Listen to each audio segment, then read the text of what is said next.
The oldest trees on Earth are living witnesses to the passage of time, each one telling a story of resilience and history.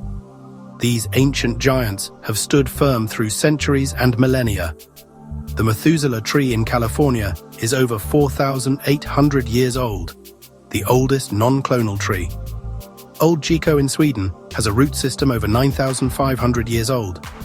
In Chile, Alers trees are over 3,600 years old. California's General Sherman tree is the largest by volume, around 2,200 years old. The Huon pine in Tasmania has clonal colonies over 10,000 years old. Japan's Jomonsugi is between 2,000 and 7,000 years old. These trees are living monuments, offering a glimpse into Earth's history. They inspire awe and a deeper appreciation for the natural world. Protecting them is a gift to future generations.